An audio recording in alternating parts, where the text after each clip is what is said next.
జగదీశ్వరమ్మ నీనొక్క మనవి తెలుపదను ఆలకించమ్మ జగదీశ్వరమ్మ ఆలకించి వినుము తల్లి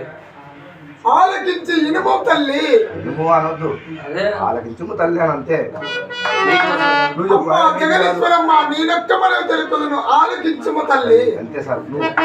అది ఎదురులో తెలుపు నాయన తెలుపు నాయన